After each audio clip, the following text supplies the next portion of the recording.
Hello, everybody, and welcome to episode 16 of the Football Pyramid Talk podcast with myself, Sterling, and we're joined by George and Simon as always. Hello. How are we, guys? Good, yeah. Good. Dad's looking towards going to Australia in a couple of weeks, aren't you? For the Ashes, amongst other things. Yeah, a couple of days at the Test cricket, at least. That would be good.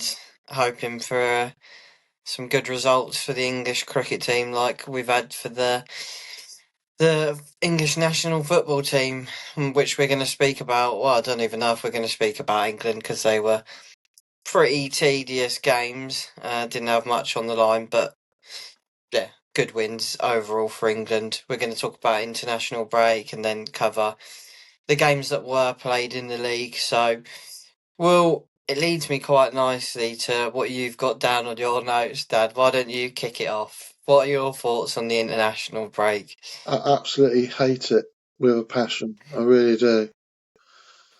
I know it's got to be put in there, but it just sucks all the energy out of the Premier League and the rest of the league, well, Championship at least. And it just, you get all that momentum leading up to it, and then you've got a break of 2 weeks. It does my head in. I hate it.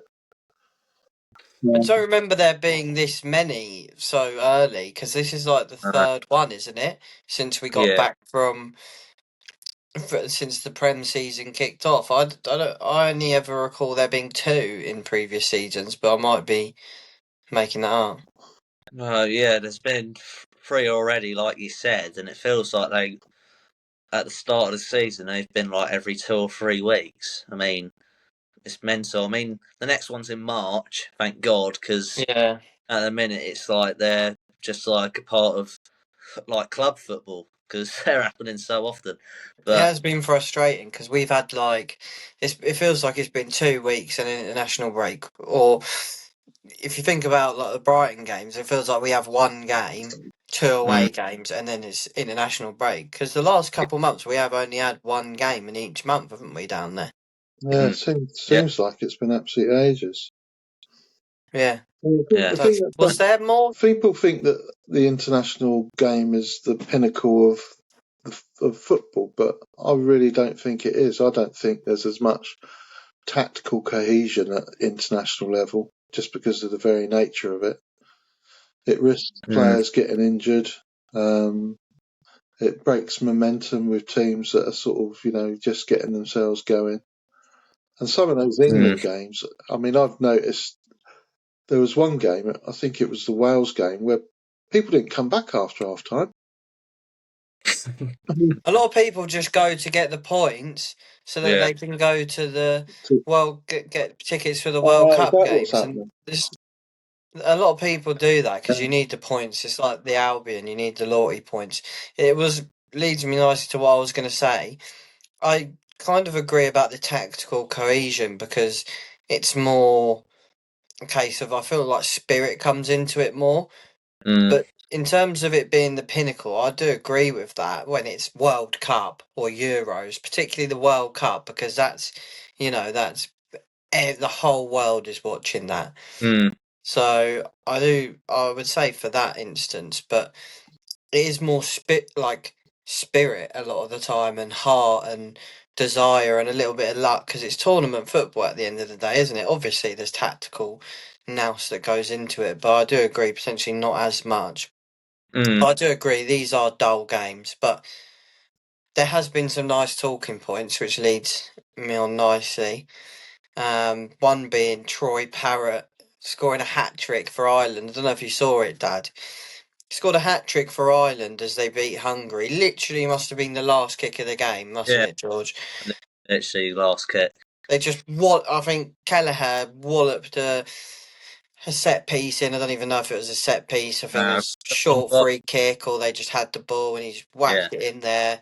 Header, scruffy, and he just kind of poked it in. And it was absolute carnage. That sent him through to the playoffs. And this is what I mean. Yeah, the 2 England games were a little bit dull. But this is a really good story, and to have Ireland potentially go into the World Cup would be brilliant, and the playoff games will be good. So the way it works is the draw is on Thursday afternoon.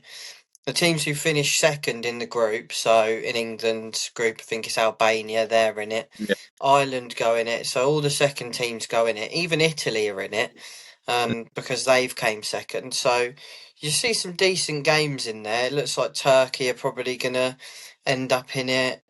Poland and Kosovo are likely too. And there's even a potential that the Germans could join if they fail to beat Slovakia tonight. And we're filming this on a Monday night. So, yeah, it seems like that will kind of muster up some interesting games. And 16 teams go into the playoffs, split between 4 groups, and then semi-final and a final, and then 4 winners basically go to the World Cup. I mean, the Ireland game for one, and then the prospect of the playoffs. I think that shows that international football is not all dire. Personally, So you've got to win 2 games to go through then.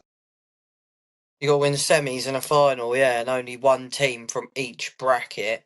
Like, there's 4 groups, yeah, so semi-finals and finals, and then the winners of each will go through to the World Cup. Well, that's why Yeah. the Italians are worried, aren't they? Because that'd be the 3rd World Cup on the trot if they don't qualify for it. Yeah, Which, is staggering, really. Is it 48 club teams that are going to be at the World Cup this year?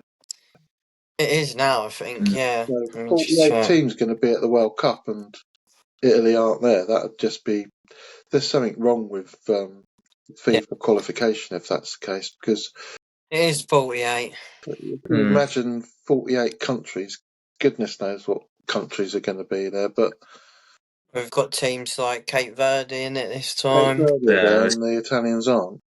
Nonsense. Well, but the fact of the matter is, if you're good enough, you go. Yeah. And Cape Verde can only beat who they play.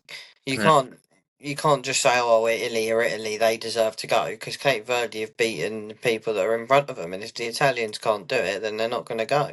But they should have a good chance of getting through in the playoffs. Yeah, I think you make a good point there.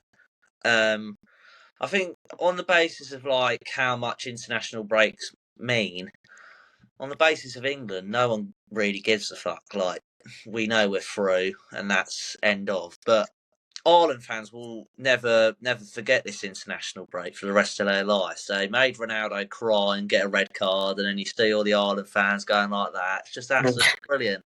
And then Troy Parrot gets a hat trick last minute to knock Hungary out of having any chance of going to the World Cup, and then them giving themselves a chance to go themselves. So I think it just depends on like the quality of the side you have as a country, if you get what I mean, because Ireland and England are completely different. England are way above Ireland in terms of quality, and that's sort of why it doesn't really mean as much to us at the minute, because we know, as as people from this country, we should 100% go through. Yeah, the golfing class makes a massive difference. Massive difference. You've got players like Jude Bellingham and Phil Foden and Cole Palmer, and their best players, Troy Parrott. Do you know what I mean? Yeah, it makes for better games when there's lesser teams. Not to be disrespectful, but not as strong countries. But I think that I'll definitely try to watch some of those playoff games, and I just hope for definitely the Ireland one. Just hope for Ireland's sake that they don't get Italy pretty much, and probably Turkey. They're probably lose to, and maybe Poland as well. But there's some good teams in there, to be honest. I think that'll prove to be some interesting fixtures. And how good would it be to see Ireland at a World Cup? Yeah. I mean, I don't know. They've never been at a World Cup in my lifetime. That'll be unbelievable. The atmosphere the fans there would bring along. When was the last time Ireland were at a World Cup? Do you remember? Have they ever been to a World Cup? Yeah, off the top of my head, there, 94 they were at the World Cup. I think they beat England, or they drew with England. Oh, really? Yeah. It would be bloody good. The Irish would bring the numbers. That'd be so good Well, to that see. World Cup Yeah, was in America, so they basically, it was like playing a home game because I think it was in New York, and basically half of New York claims to have Irish ancestry, so it was a bit of a one-sided game in that respect. That's what I mean. That's why I got to be rooting for Ireland to go through.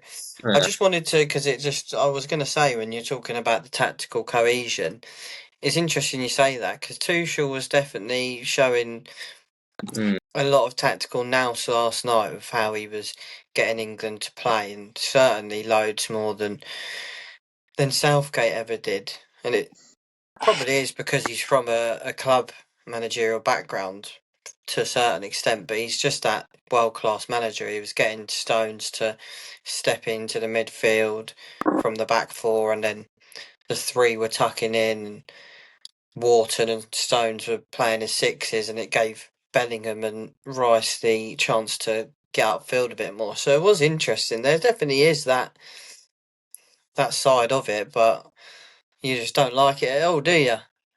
No. Grumpy. I will definitely watch the playoff games because they've got some sort of jeopardy to them, haven't they? Yeah. And I suppose if I was an Italian, I'd probably be watching all the games in a state of high excitement because they've got jeopardy as well. So I suppose it's just a blasé attitude, really.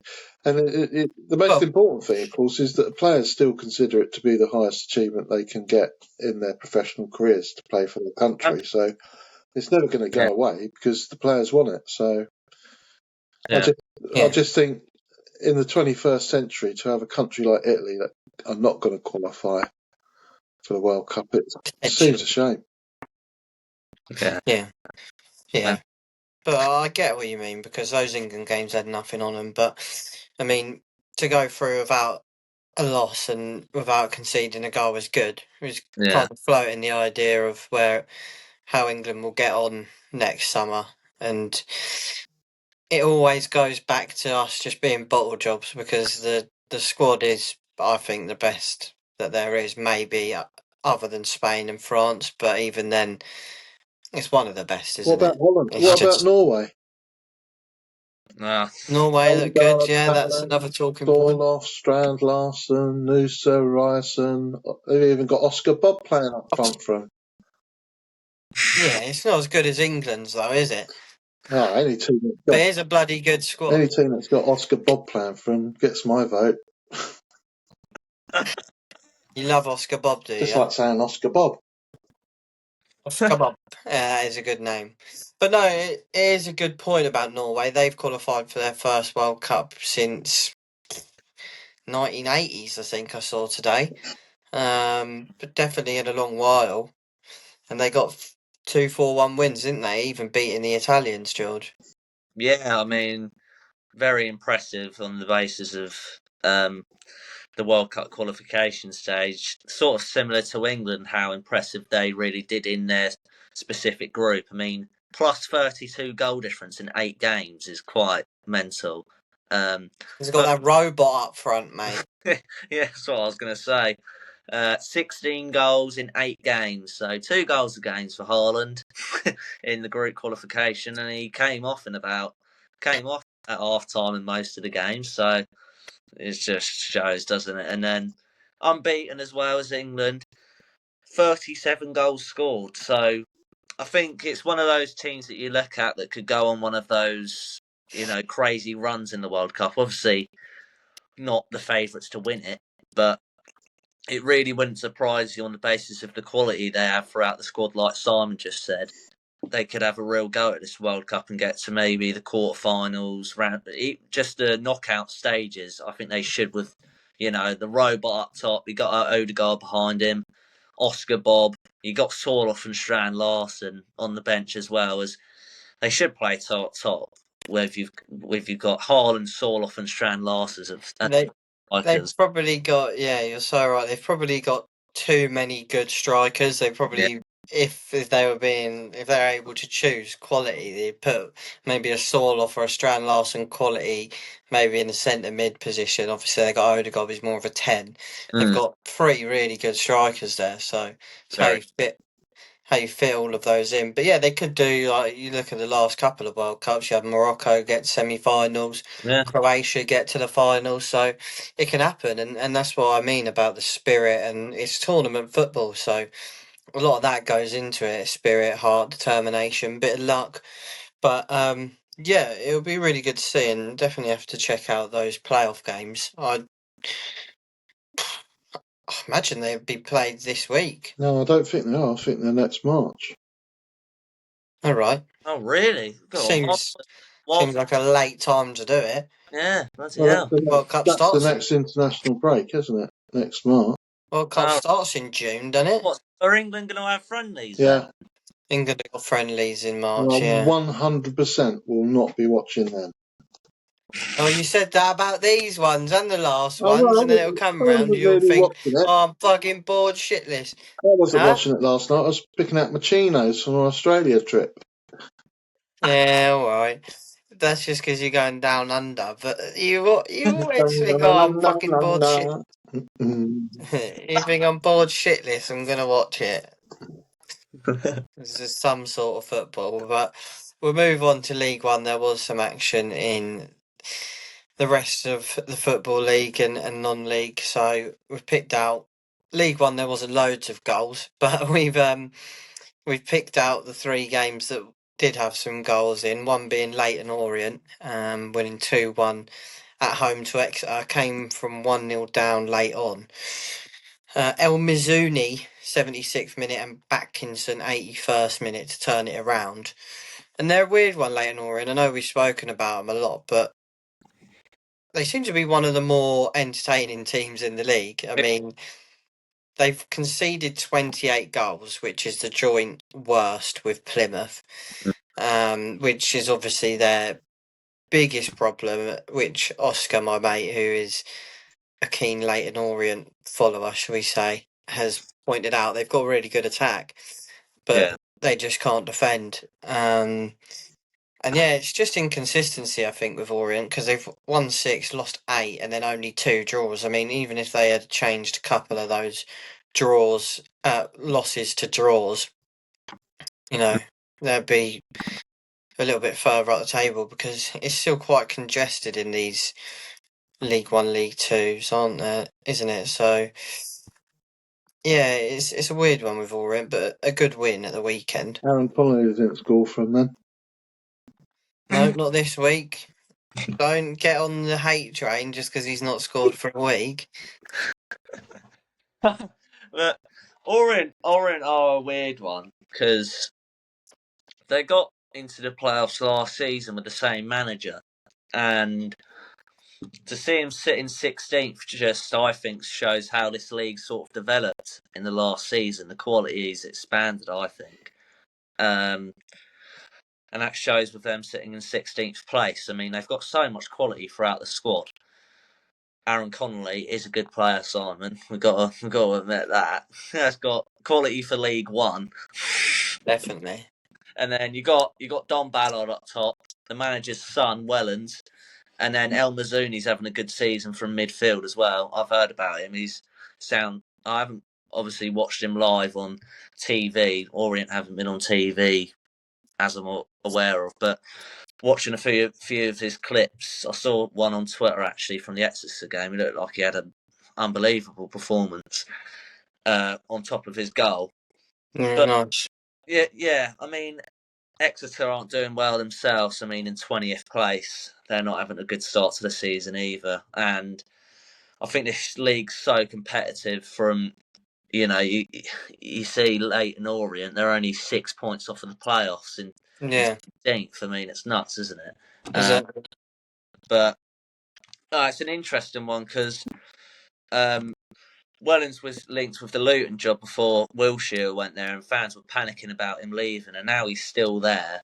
I think it's just a factor of him proving himself. So, if jobs like that happen again, like a Cardiff in this division are a big side, and your Huddersfields and Bolton, etc., if he can get, interest from jobs like that again, has he, developed Leyton Orient into a team can really challenge the establishment in this league. At the minute, they're 16th, so he's not really proven that at the minute. But I think with the interest coming from bigger clubs, it could be the factor of he could be really pushing his players to try and get a bigger move for himself.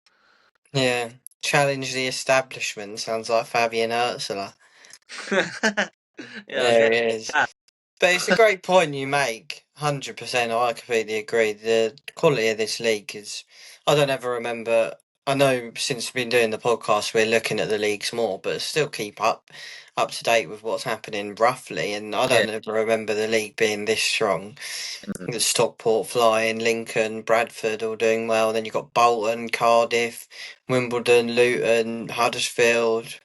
There's some brilliant teams and big clubs in there, like we've said before. So I think that's a really good point, George.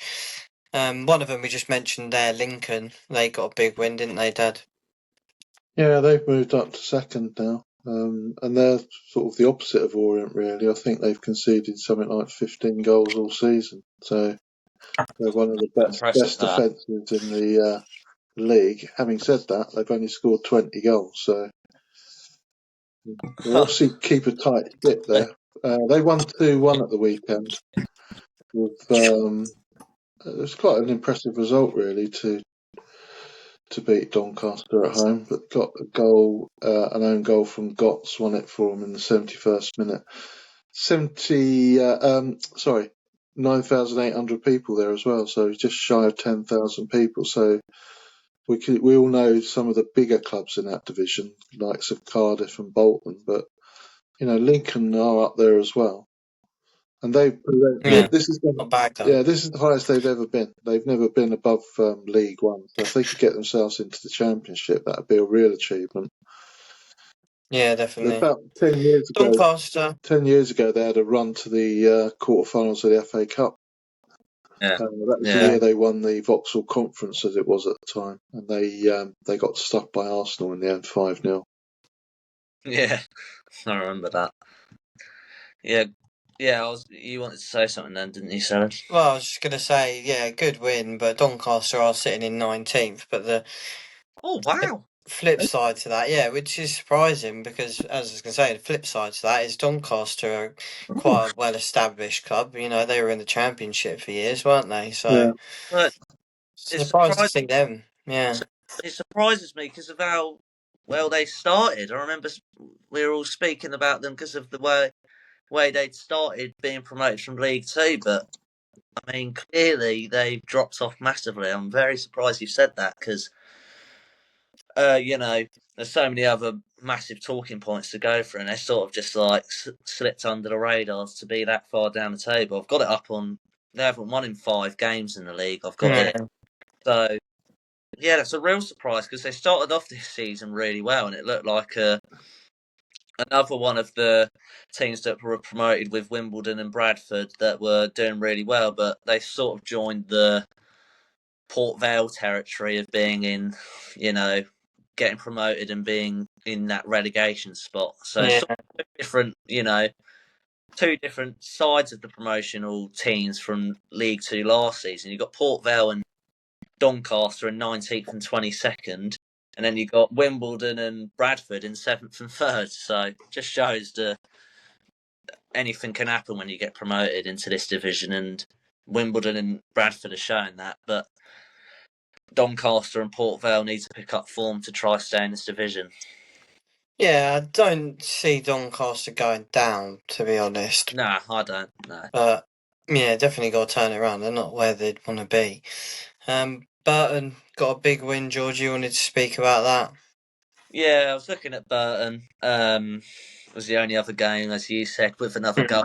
So had no choice, mate. I had no choice to speak about this game, and it sort of brought me to a place where I was looking through their squad and some of the players they had, and it made me sort of recognise some of the quality they had within their squad. They got a 21-year-old Charlie Webster, 4 goals, 3 assists. He was a part of the Chelsea youth product, and they got him from there, and he's been really good this season. I remember he went to the Eredivisie on loan, I think it was last season or 2 seasons ago, and to pick him up, I think it's a really good signing.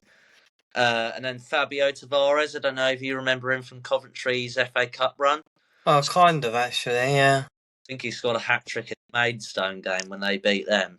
Might be wrong. Recognise the name. But he's there. He's got 5 goals, 4 assists in all competitions. And this, they've also got another person from Coventry, Bradley Collins. He's had 5 clean sheets, 1 penalty save, and he's averaging a 7.91 on Bournemouth so far for his first 10 games he's played this season, which is very really good. Yeah, that's crazy. I think 5 clean, so half your games with clean sheets is a really good start, and I bet he'll be buzzing with that, especially as a goalkeeper. But I think they're an interesting team now, looking in more depth at Burton, just because of the quality that I recognise. They've also got Jake Beasley, who scored the only goal in the game to beat Blackpool on the weekend, and they're on a really good run of form. It moves them into 12th, and they're on a run of form of 5 wins, 2 draws, 1 loss in their last 8. So I think it's a team to keep an eye out on, just on the basis of how well they've been performing recently. And they've massively moved up the table to get themselves into 12th. I think they're in a similar position to Doncaster, really, near just outside the playoff places, but they've seemed to click recently, and they've flown up the League One table. So, yeah, a really good squad. And I saw on the stats as well, they've got the 4th most big chances missed in the league. So, could be a factor if they could, at the start of the season, have not been putting the chances away. But at the minute, they're starting to find the back of the net a bit more. Yeah, it doesn't help, does it? I mean, they've definitely gone under the radar for sure, and it sounds like they've done some good recruitment there. I think Jack Beasley on loan from Chelsea then? Oh, Charlie Webster, sorry.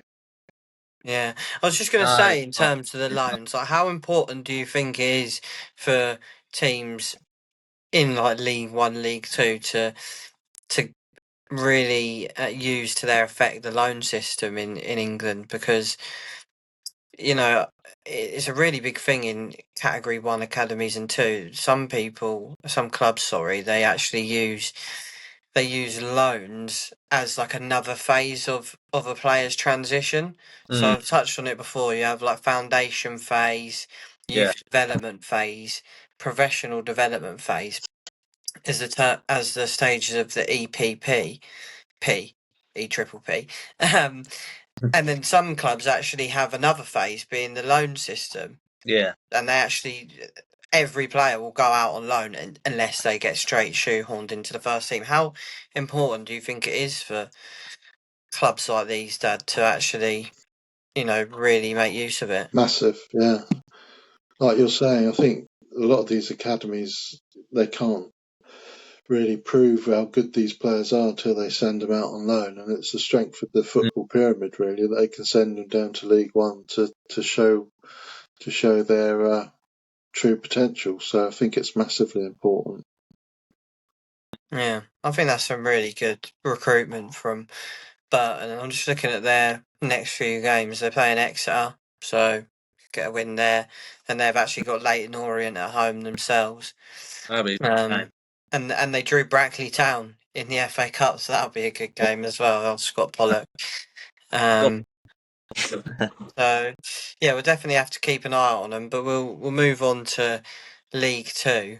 Some cracking games this weekend. One being Tranmere vs Cheltenham, George. Yeah, 5-goal thriller, 3-2 win for Tranmere in the end. Much needed after failing to win 3 games on the bounce. So, I mean, I think they need to start finding form if they've got players like Amari Patrick in their side. He's clearly their best player. I think I've mentioned it a couple of times on the pod that he's a class player. I wanted to give credit. I was doing my research yesterday and I saw they started a 44-year-old in goal. Joe the boy. He started in goal for them. He's played 11 games so far. Is he that fella that Dorkin were saying that they're going to get in goal? Perfect goal. Yeah, get him in goal. He made a penalty save as well. Go on, the boy. It must have been flexible, mate. Getting back coolness. Unbelievable. I watched the highlights of this game, and oh my god, the goal that Cheltenham conceded for their for Tranmere's second goal was absolutely dreadful. It was like watching volleyball. Like the ball, they're playing out at the back, and then the first pass was fine, and then he tries to clip it to his wing back, and he headers it like into the floor, and then it bobbles, and then the defender tries to like take it on the swivel and pass it back to his keeper. He passes it back, and then the keeper passes it about 1 yard in front, and basically passes the Tranmere player a shot on goal, and they just score. It was honestly calamity. Absolute calamity. I can't imagine Steve Cottrell's reaction after the way he started there. I mean, he must have been massively disappointed. And then another stroke of luck for Tranmere. Really good strike, to be fair, by Charlie Whittaker from the free kick, but it hit the post, and then Anthony Day in goal. Joe Day, sorry. Joe Day in goal. It hits the post, and then, like a David Stockdale, comes straight off the back of his head and then into the back of the net. So Unfortunate. I don't think it was their day in the end, but it moves them into 16th, Tranmere. I mean, they've been sort of very bog standard start to the season in 16th, but that wouldn't climb them up the table, I'm pretty sure. But Cheltenham move back into the drop zone where they don't want to be. But Cheltenham deserved to lose in an overall summary of the game. I mean, they were sloppy at the back, as I said. It was like watching volleyball for the second Tranmere goal. But I think it's just fair play to Tranmere, who on the day it looked like they took their chances and punished Cheltenham. Yeah, it sounds like they could have easily lost the game, Tranmere, because if you said two of the goals were just calamity or unlucky, then maybe Cheltenham were actually quite unlucky in the game to not go away with a win, 2-1 win on another day. No, I'm a bit disappointed really for Cheltenham because they started off poorly and then Steve Cottrell came in, looked like he turned things around. But I think that's 2 wins on the bounce, 2 defeats on the bounce for them now. So that early season form seems to be coming back to haunt them, which is a shame because he seemed to be working his magic there. I was going to talk about the Crawley game because that was quite an interesting one because they came. It was 2-2 in the end, but Gillingham led twice in the game through Daka McKenzie, but Crawley scored equalisers to get themselves a point. I just thought it sort of reflects some sort of resilience really for Crawley because that's something they've not had all season, and it was pleasing to see them trying to get themselves back into the game, and that's no defeats in 3 for them now, so they've sort of turned their form around where Cheltenham have started to lose it, so that's dragged them back up the table to 20th. So that's what you need at that level. Unfortunately, down in the depths of League Two, you need resilience. So that was quite an impressive result because Gillingham are in 7th at the moment. They're on a terrible run of form themselves, Gillingham. They've won 1 game in the last 6, but it's good to see Crawley sort of showing a bit of spirit there. Yeah, for sure. And I was going to say, just before you moved on, I was going to say, Cheltenham, they're not working with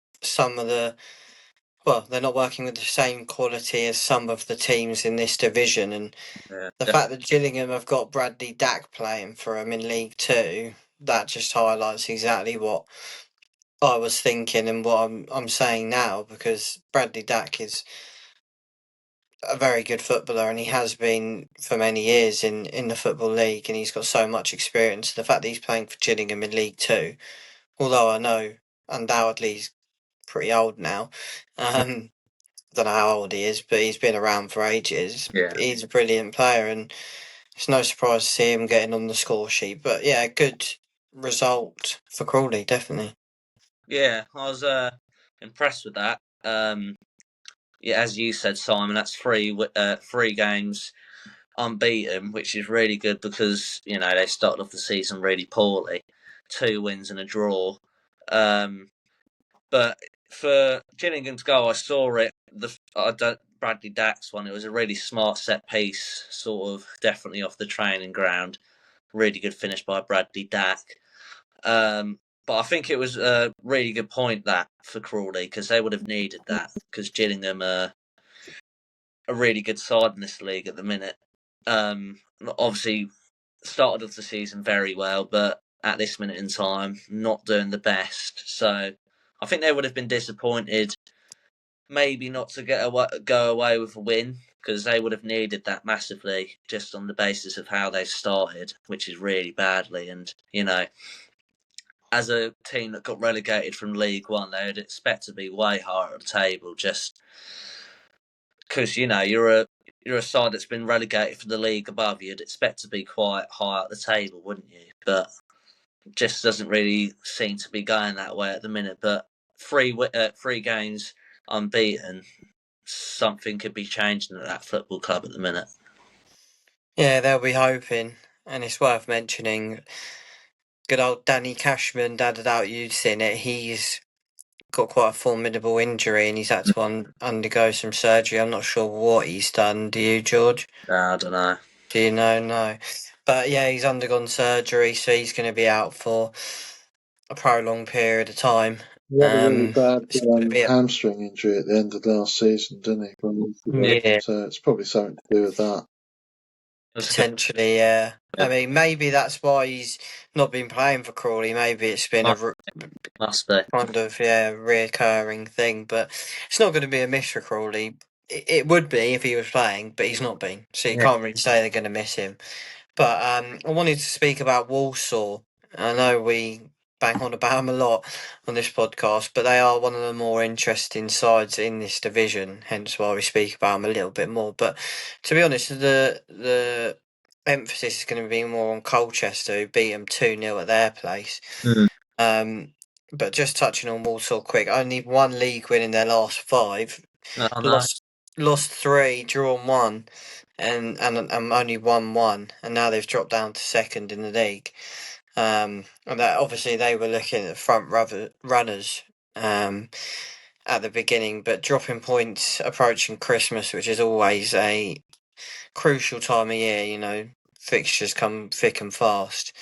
But speaking of Colchester, massive win for them away from home, and it was similar to Leyton Orient, just with the inconsistency. Colchester being inconsistent. They've had 5 wins, 6 draws, and 5 losses this season. So a really mixed bag, and that's not what you need. You need a bit of consistency, and like I said, but just different in this sense. If they could have changed a couple of those draws, maybe got over the line with a bit better finishing. Don't know, I'm not watching them every week, but a bit better finishing or defending, you never know.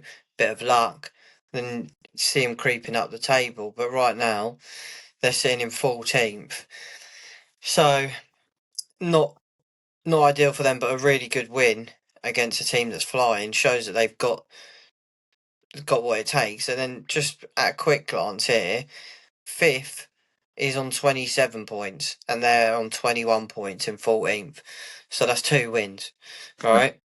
Yeah, absolutely crazy, isn't it?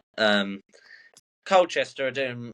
I remember I put in the playoffs in my Monday Night Football star predictions, so I'm sort of hoping they crack on. Yeah, shows that they can do it. Yeah, that's why I backed them, to be fair, because I saw they had I think it's Crowley as manager. Danny Crowley, old Portsmouth manager, in charge. So that's a jump from League One down to League Two, I'm pretty sure, from when he was at Portsmouth. So he's a good quality. He's a good manager, and I think he was the manager when Lincoln got to the quarterfinals of the FA Cup. Pretty sure he was the manager there then. Yeah, it just shows some of the quality that he has, his past experiences as a manager, which was one of the main reasons why I put them up that high. And it sort of disappointed me that they were doing that poorly at the start of the season. And they've got some good quality. Kyrie Lisby, brother of Kyrell Lisby, he plays for Peterborough. So he's had a really good start to the season, 6 goals and 3 assists. He scored in that game against Walsall. Saw him at the end revving up the crowd and all sorts with striker Tavide, who's their number 9. And then they've got Anderson on the other side. He's got 5 goals, 2 assists as well. So, they've got two really good wingers, I think, in that side.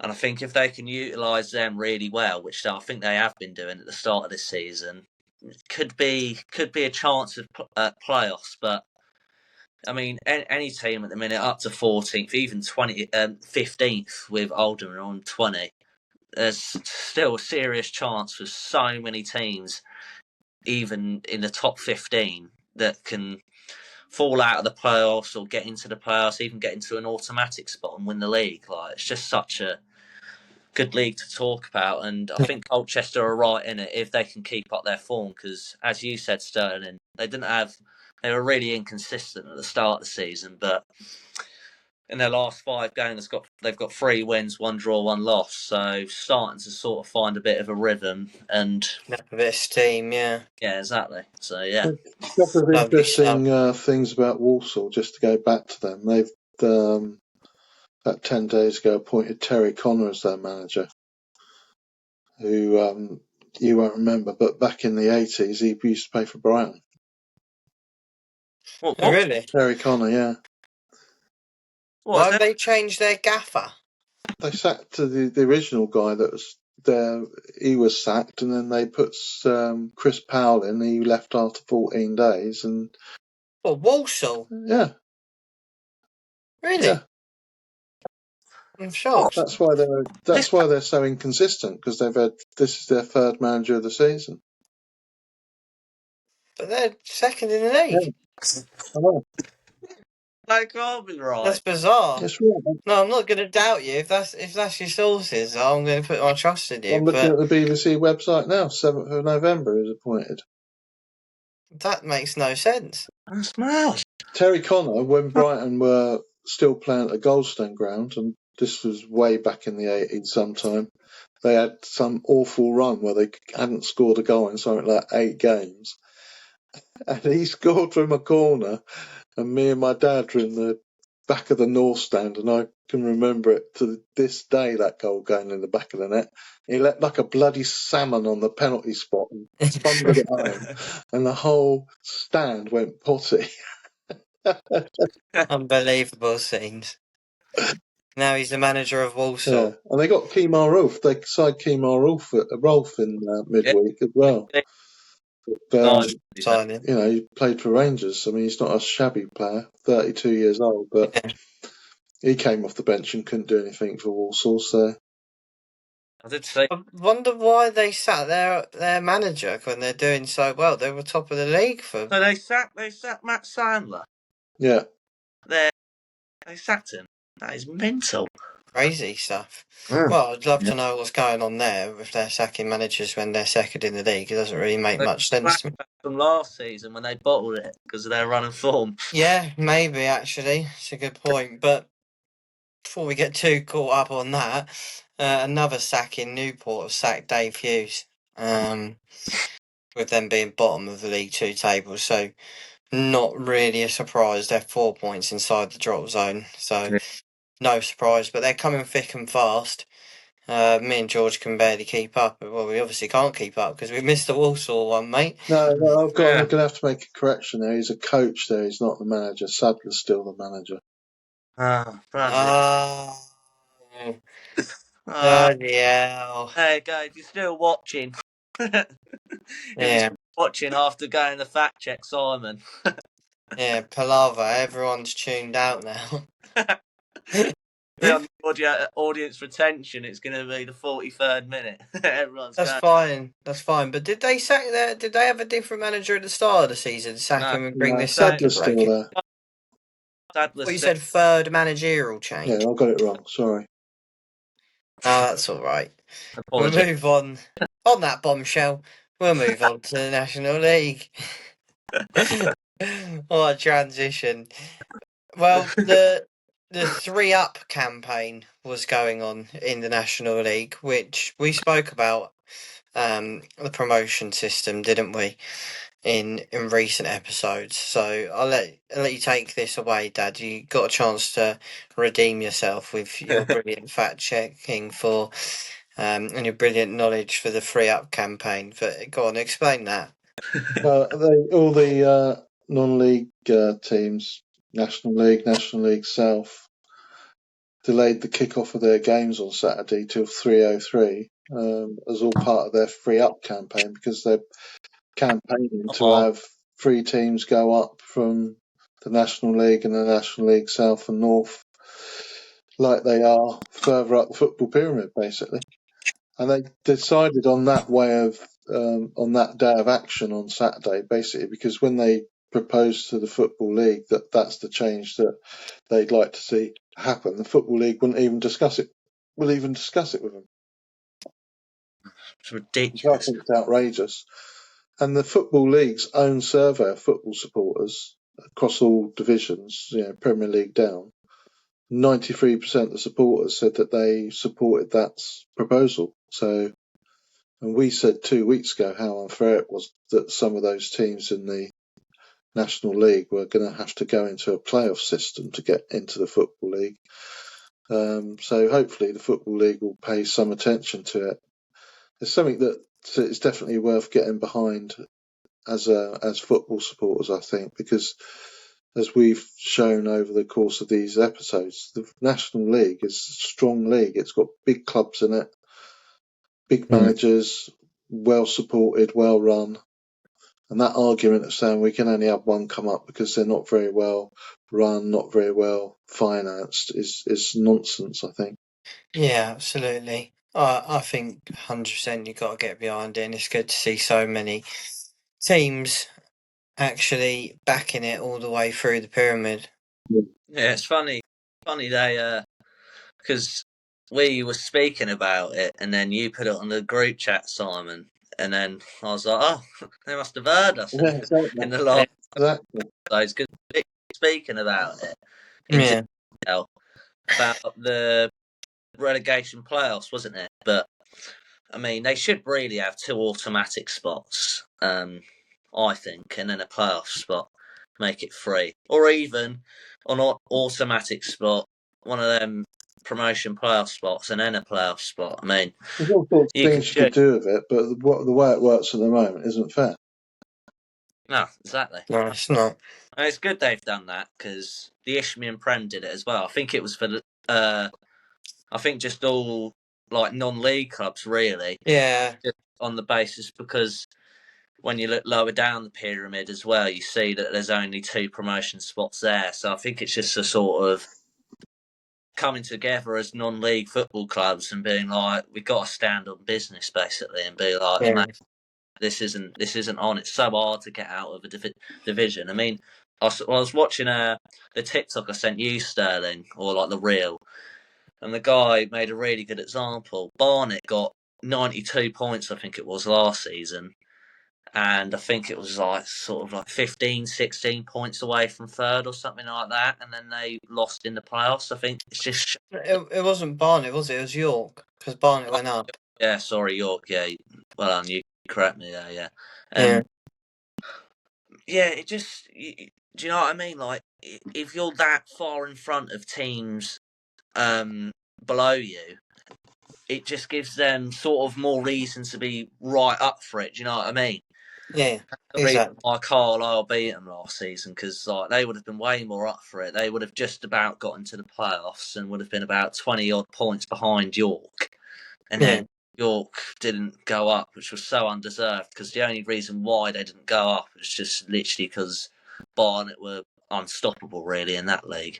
And it's psychologically deflating, isn't it? Yeah, exactly. So, yeah, it'll be really good for if they do it, and I think they're making a lot of noise themselves and across just the world, so, and the football world. So it'll be good for the clubs themselves, and it'll be good for the leagues and English football, because then at that point you'd have to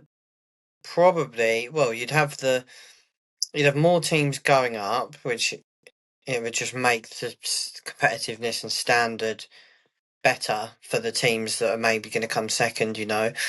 It might have meant that on the last day of the season, let's take National League South last season and that running, that maybe Worthing would have had to have gone for it more to score more goals or they would have had to have beat Dorking to get second, something like that. It will make better for that, and it will draw more attention to the leagues, and it will even put in the circumstance of potentially, like we spoke about, the relegation playoffs, because they'd have to move it to 6 down, wouldn't they, from National League, which does seem like a lot. But then I think the only way to really, I don't know, because then it could be the flip side of that, couldn't it? It could be where it's a bit unfair with the teams not going up. Yeah. It could be really unfair for the teams going down, potentially. They could be, one team below them could have been 10 points lesser than them. Yeah, I think they would just have to reduce the amount of from 4 to 3 in the National League to make it work, like you're saying, because I know what you mean, because they do two teams from the National League North and 2 teams from the National League South to get into the National League. So I don't know how they would do it, but they've got to find a way, because it just makes the league so much more entertaining, doesn't it? It would have to be. Am I being stupid? It would have to be 6 down, wouldn't it? If they kept it how it is, you're right. Yeah. For 3 to go up. Yeah. In the National League South and North, then that would be 3 teams from each of them, 6 going up into National League. So there'd have to be 6 relegated sides from National League. That causes absolute carnage. It would be carnage, but probably, I imagine, that is their main pain point. Wouldn't you think, Dad? Yeah, it sounds like it. It's all starts to get a bit messy, doesn't it? Unfortunately, because the division below it has got 2 feeder divisions, so yeah, exactly. It is a bit messy. Yeah, but I mean, it's not beyond the wit of man to figure it out, I don't think. And the key point isn't so much coming up from the National League South into the National League. It's really those National League teams not getting a fair crack at being Football League clubs, and that's the biggest. Yeah. That's the biggest bone of contention. I'm sure if you, and the fact of the matter is, the FA, the Football League rather, just refused to talk to them about it. They weren't interested in it. Yeah, and I think that galvanised them into action. Especially the National League that needs to get sorted. I mean, we could speak about it for days, couldn't we? But we spoke about it a couple of episodes ago that League 2 is the only league that has 2 relegation spots in the EFL. So, it's just simple in that league, isn't it? It's not as simple in the National League South and North, but in the National League, just make another promotion spot and then just add a relegation spot in League 2. It's quite simple, but at a bare minimum, they got to do that. Hope they do something very soon, because it's just for the entertainment for fans that watch, this far down the pyramid like we all do. It just makes it more. It will gain more attention, like we've all said. It will gain massive attention to the leagues, and it will be more entertaining to watch, because teams will be way more up for it, knowing there's a promotion spot on the line if they're in that circumstance. Yeah. And one other thing I was going to talk about very briefly about these non-league teams organising themselves is they've apparently sold the TV rights to the games below the National League to a TV company called Clubber TV. Right. And they're basically, Clubber TV are starting to turn around and say to clubs, well, we want you to move kickoffs till 5:30 so we can stream it live on the internet. And I was outraged when I read that, because I thought this goes against everything that non-league football should be for. Yeah. I know you need the money, and you're starting to organise yourselves, which is, both those things are good things.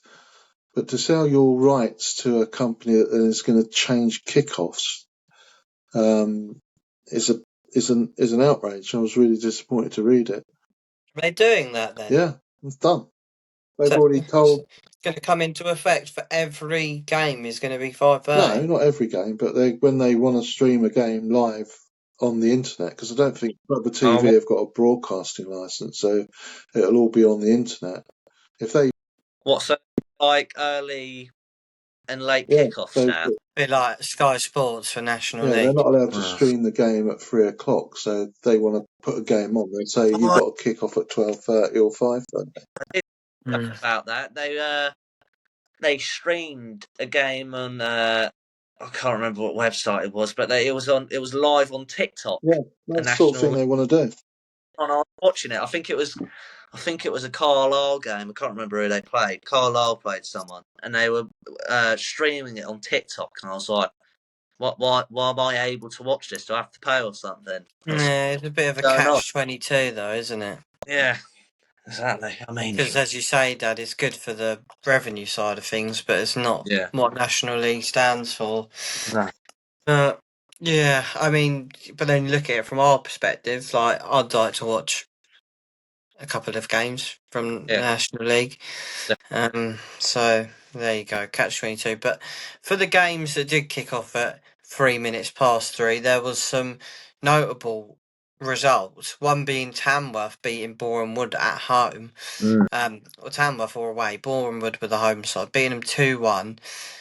And they're a club we haven't spoken massively about this season, but quietly going about their business really nicely, actually. Move up to 9th. First winning 5 in all competitions, though. They've actually been inconsistent, which has hindered their form, really, and progression up the league. But to still be in 9th is good. And it was only Boreham Wood's third defeat that they'd inflicted on them all season. So really good from Tamworth. Shows that they've got a bit about them. And, you know, they were brought to life last season, weren't they? With the FA Cup run that they went on and taking Spurs all the way to extra time, eventually losing 3-0. But on that god-awful pitch, we watched it and Spurs were trying to play them. But yeah, massive for Tamworth. Really, really good result. Yeah, I was impressed with this. I was going to talk about it, but you stole it. You got Beat you to the punch, mate. Beat me to it, mate. Look, you know, Andy Peakes has been there for absolutely ages, and it's good to see a manager have, you know, such a good longevity at a club. Do you know what I mean? I think, well, let me double. I think it's like 2014 or something. Yeah, he's been there. He was at. Oh no, I'm mistaken. He was at his club before for 8 years, and then he joined Tamworth. So, and he's still there now. So, I think this will be his 4th or 5th season at the club. So, massive credit to him. He seems like an absolutely brilliant manager, and I think Tamworth are doing really well.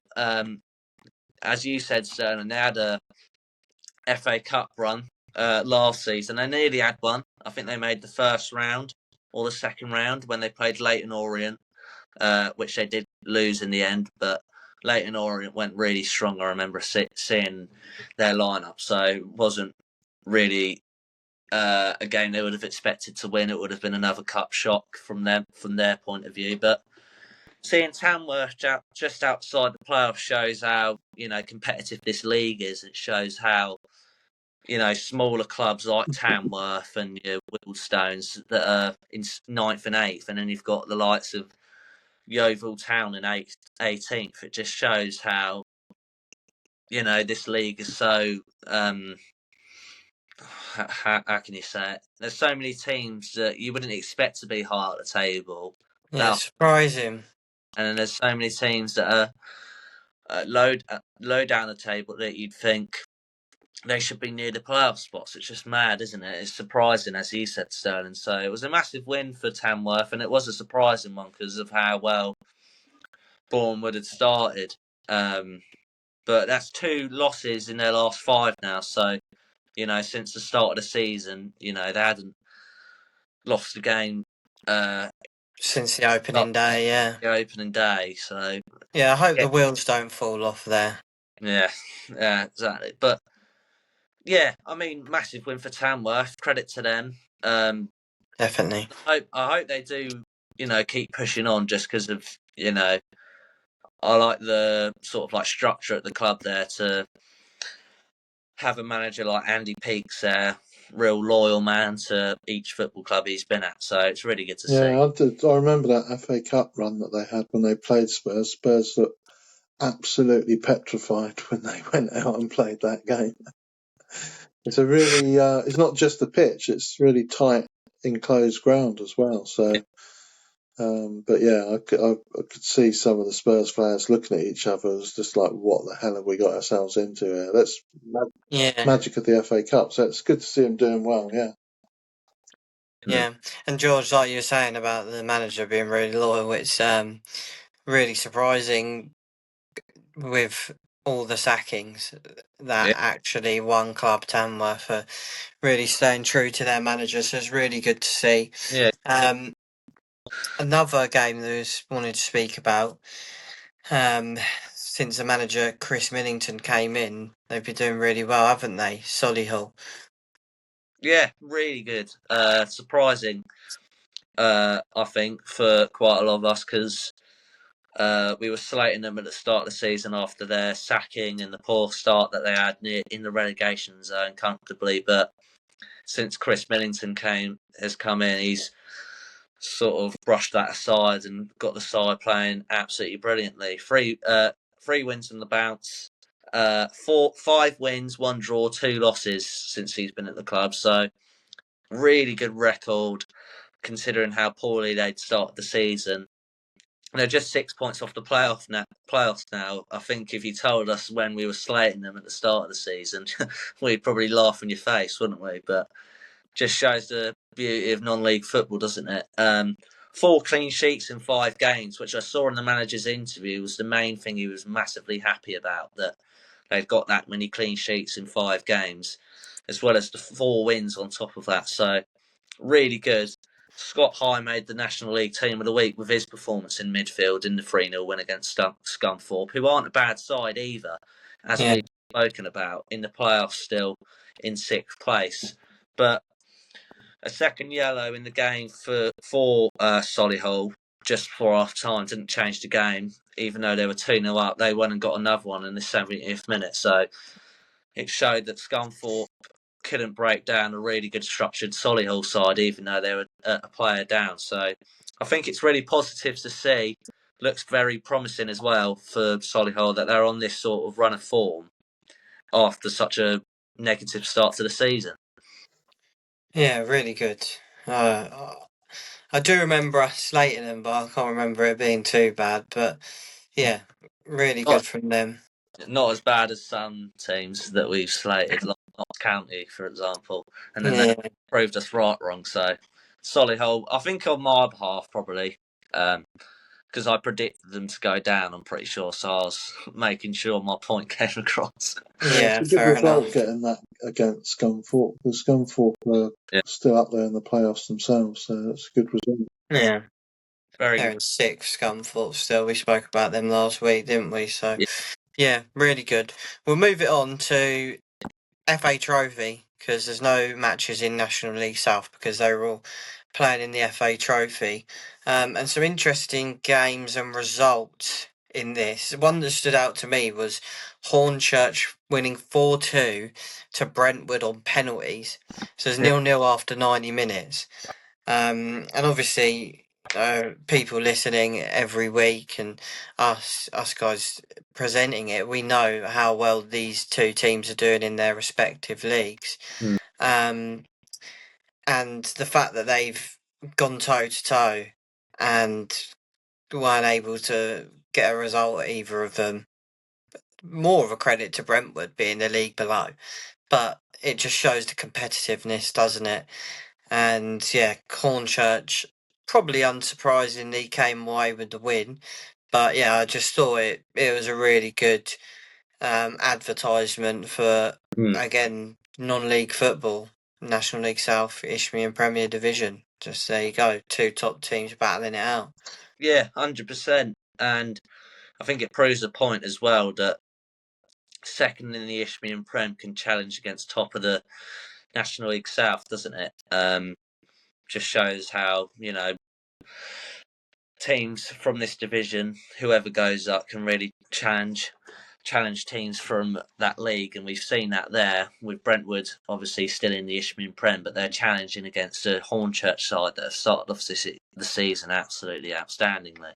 But yeah, I think what Brentford would have been obviously disappointed with the result, but keeping a clean sheet against top of the National League South side, I think the manager would have been really happy with that, especially just because you're keeping that sort of quality. It would have been the best, the hardest opposition you would have got, because there wasn't any National League South sides in the second round of the FA Trophy. National League, you mean?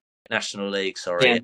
So, yeah, I think they'll be obviously disappointed, but getting a clean sheet and going toe-to-toe with, the best team you could have got in the competition, they would have taken that away with them. And after being on a really poor run of form in the Isthmian Prem, they would have taken that and sort of hoped to help rebuild their form that they had at the start of the season. Yeah, their form has really tailed off Brentford since they got stuffed at home by Wingate and Finchley, which I'm going to talk about later. But yeah, since that game, they've really tailed off surprisingly. So it was good to see them get a good result there. A similar sort of game that I was going to talk about, AFC Tottenham beat Folkestone and Victor, which, you got the National League South team winning again, but they went, they played that game with a depleted squad, apparently, AFC Tottenham. And we know that Folkestone and Victor have been going great guns in the Isthmian Prem because we've talked about them over the last 2 or 3 weeks. They got Tottenham won it with a Scott Rendell goal in the 87th minute. So, yeah. But I think that showed as well, similar to what you're saying about the strength between the two divisions. Isn't that great? I don't think. And we talked about AFC Tottenham because we were amazed that they got promoted last season. But they seem to be holding their own in the National League South, and now if they can beat one of the teams that flying in the team that, in the division that they've just left, it all goes well for them. And that in itself, the fact that they came up from the league below, just this season being their first in National League South, back, I don't know if they were there before, but back, that in itself backs up the point, doesn't it? Because there's not... what I'm trying to say is when teams come up, they can actually do really well, like AFC Tottenham have. The jump, there's not that big of a gulf in class. So, yeah, I think brilliant, really, that these games have been so competitive. Yeah. An example of that is Hornchurch, really. I mean, it's not their first season in the National League South, but I think it's their only second season since being promoted from the Isthmian Prem, because I remember watching them at the Dripping Pound with Lewis. So I think it just shows in 2 seasons they've gone straight into first place. Shows that league is so competitive, and I think watching that league I'm only young, but I've watched it for about 4 or 5 seasons now. And you see some of the quality down there. You've got Ollie Tanner that's playing week in, week out for Cardiff now that I've watched, and he's a prime example of that. You see players and, quality from that league that can really make a jump. Yeah. And this game especially as well, Folkestone, I think they went 1-0 up actually, Folkestone. Jake Hutchinson again, who I've been talking about, he scored another goal. But Tottenham, as you've both said, doing really well in the National League South, and Folkestone would have been open to, as you said, Simon, with a rotated side, they would have hoped to go on there and win. But it's always tough when you're playing higher opposition, isn't it? And I think their full focus will be on winning the league title now after, they're out of the FA Cup and the FA Trophy. So I don't know if there's any local, cup competitions with there, but their main aim will be winning the league title, I would have thought. Definitely, yeah. And then another game that we wanted to speak about, you were looking at, weren't you, George? Maidstone versus Torquay. Yeah, this looked like a really good game. In terms of, the big teams coming up against each other, sort of in the higher leagues of that competition, Maidstone and Torquay, and I think it was a really good result on Maidstone's point of view, just because of how well Torquay had started at home. I think it's their only their second defeat at home all season or something like that for Torquay, so a really good result for them. I was watching the highlights of that game, and Lenny Holden earned himself a place in the Kent Online Team of the Week. I saw on Maidstone. Oh, he'll be buzzing. He'll be absolutely ecstatic with that. Yeah, hang that up on the wall. Kent Online Team of the Week. He made an unbelievable double save, to be fair to him, to get himself in the Kent Online Team of the Week. He saved one of them, and the guy was literally there at point blank range, and he somehow, fully extended, got an arm to the ball. It was an absolutely amazing save, to be fair to him, to get in the Kent Online Team of the Week. But keep saying get bloody sponsorship from him if you keep going on about it. Yeah, he's trying to. Come on. Trying to get paid. But the John Golden got a double in the game. Shows, I think that's his 6th goal in all comps. I think might have got more, to be fair, but he got a brace in the game to earn the victory. 2 wins on the bounce after beating Chippenham on the Saturday before. And I was looking through their squad. They've got some good quality. They've got Anthony Papadopoulos, who is on loan from Crawley. They've got David Cisse, who was at Eastbourne Borough last season. I don't know if you remember Dion Moore, old Lewis striker. He joined Sutton when they were in League 2. So he's got League 2 experience down in National League South. So looks promising to me. And the draw came out, I think it was at 4:00 today as we are filming, and they got Yeovil away. So that'll be a good game, to be fair. Yeovil versus Maidstone in the 3rd round. So yeah, look forward to it. Yeah, that will be a good game, and definitely seems like they've got some good players in that squad. And yeah, really good result for Maidstone. They'll be buzzing with that. Take it on to National League South action when it returns next weekend. Yeah. We'll move on swiftly and finally to the Isthmian Prem. A few good games in this league as always. One of our local teams, got humbled away, didn't they, Lewis? Wingate and Finchley lost 3-0, Dad. Yeah, it's a great result for Wingate and Finchley. That's 9 games unbeaten for them now. And that includes that game I mentioned before, stuffing Brentford at Brentford's place 5-0. And Lewis had turned things round. They'd had a good run of results themselves, Lewis, and it's surprised to see them get beaten by that scoreline. The guy that scored 2 of Wingate's goals, Gianluca Botti, I've just been looking at his player profile. He's played in total in this country 17 games, and he scored 20 goals. Yeah. Last season he was at Chertsey, Whitehawk, Lewis and Tonbridge. I think there was a reason he got the move from Lewis to the league above. He signed for and I think Horsham, this is probably a step. He signed for Horsham, but then Horsham let him go in September. And he scored 7 goals in 5 games for Wingate. Yeah, I think this is a step. Bounced around before he got to Tonbridge, so what? Seems a bit odd. Yeah, it is odd. I wonder maybe if there's an issue with how he acts and his attitude. But what I was trying to say is, I think this is a step below him. Yeah, definitely. Really. Yeah, definitely. Because I think he's capable of playing National League if South you're or scoring North. that sort of ratio of goals, you're definitely not stretching yourself. You need to go a league above it. So it'd be interesting to see if Wingate can keep hold of him, really. If he's, if there are no other issues, he might be the reason why they've turned things around, or partly why they've turned things around. But keeping him is going to be a real issue for him. Yeah, definitely. They'll be praying that they do. Yeah, massively. He's a really good striker, and it's like the non-league Ireland at the minute. Whenever you look at Wingate's goals, you see Gianluca Botti on the score sheet. So yeah, really, and Wingate season so badly. So to see him 9 games unbeaten is really good to see him. They're flying up the table now. So, yeah, positive for them. Definitely. I wanted to speak about Burgess Hill drawing 1-1 with Dulwich Hamlet. Seemed like a good game.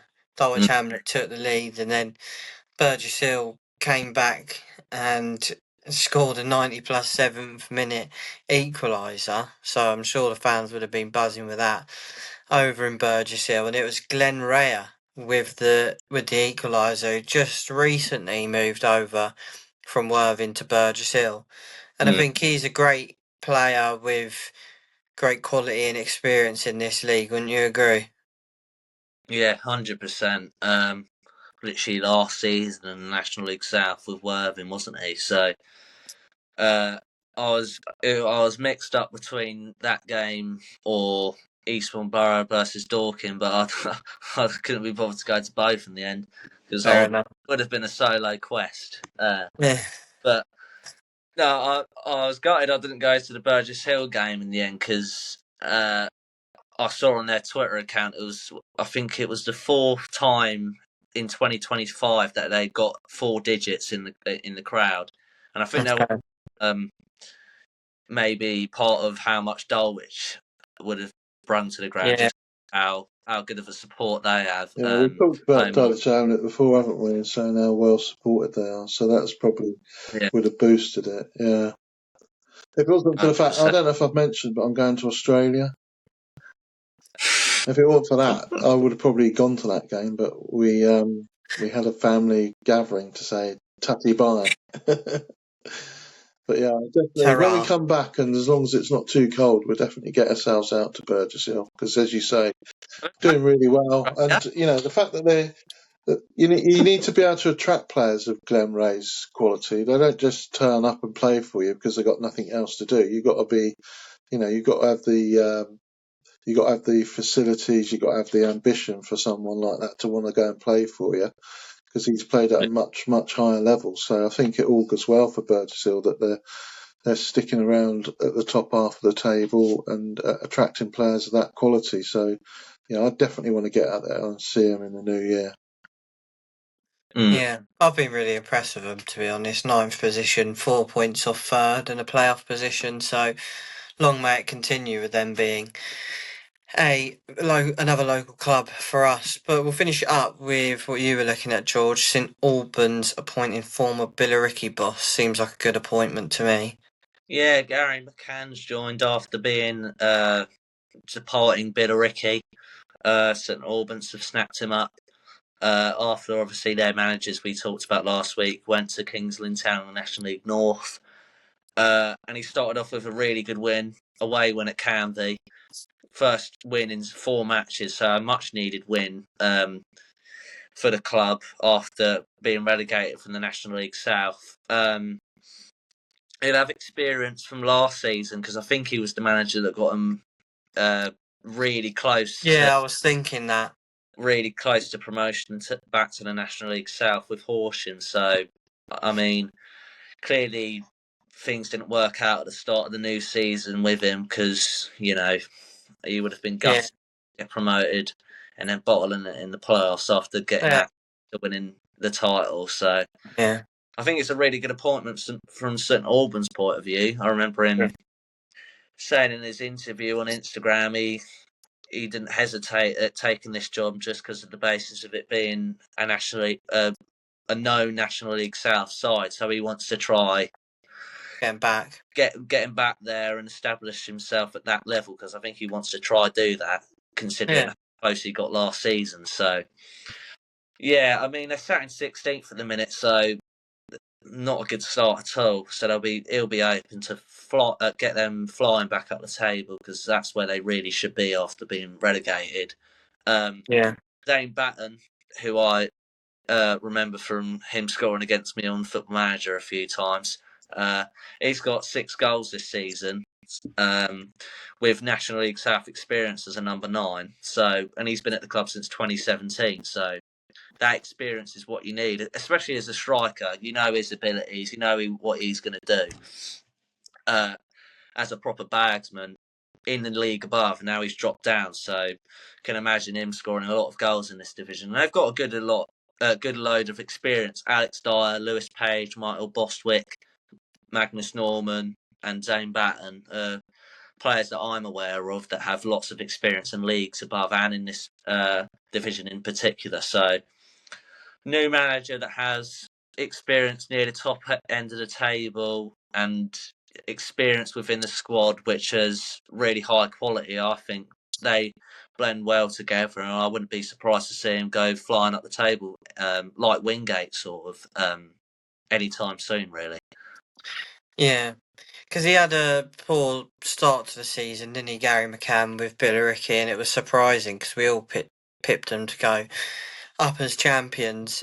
So I think definitely that's the right man for St Albans, as you say, National League South side traditionally in recent seasons, and I think he'll get him back there. I reckon they're going to be pushing up the league, so we'll have to keep an eye on him, won't we, Dad? Yeah, I think he's a really good appointment for them. I'm surprised Billericay got rid of him. I mean, they scored one more goal last season. They go up as Isthmian League Premier League champions. Exactly. And I think, Yeah. I know they hadn't started the season particularly well, but to get rid of him, I think really is a poor decision on their part. But, I've spoken to you both about Billericay. They've got high ambitions there. They're one of the biggest clubs in Essex. And who's the guy that's the 15-year-old that's playing at Arsenal? Max Dowman. Max Dowman. Apparently, part of the reason why he's been fast-tracked into the Arsenal first team is because when they sit down and look at his background and where he comes from, and his father's heavily involved in Billericay as well as a coach, and I think that leads them to sort of see that he's got that background that they like. So I think Gary McCann will do well at St Albans, I really do. Yeah, we'll have to wait and see. We'll leave it there for the football. Just got one question, touched on it slightly. George, I don't think you're much of a cricket fan, but the Ashes, I know it's a football pod, but we'll just finish a nice light-hearted question and prediction. George, don't think you're a cricket fan, but first test on Friday, England versus Australia in Perth. Dad, what do you reckon the score's going to be? Not score, overall series score, and then what do you think the result's going to be? I think England will lose that first test, but I think they might. It's going to be 3-2 to one of them, I think. Well, I don't know which way to go. But I don't think England are going to win that first test because I don't think they've had enough preparation. They basically, all the pitches in Australia are hard and fast, and they've been playing at Lilac Hill, I think, against the English Lions on a really slow, dull wicket, which, the Australian groundsman coincidentally produced a wicket that's the complete opposite of the one that they're going to face at the Wacker in Perth. So I think they're going to come unstuck in that game. But I think they'll acclimatise. There was an interesting thing in The Guardian when they were talking about how much the Australians wind English players up, and they were saying Joe Root's already had the experience of going to order a coffee and someone taking the piss out of him behind the counter. He was ordering a coffee in a coffee shop. I'm not surprised. So it's going to be a tough one, but I'm looking forward to it. There you go. Yeah. And go on. There you go, George. 5 New England. That's what we like to hear. And if anyone listening likes cricket, there's your little fix, and enjoy the Ashes. We're rooting for England, but it's all about football here. Prem's back this weekend. Thank God. Happy days. Thank God. And it's goodbye from me. Cheers. Yeah. Bye-bye.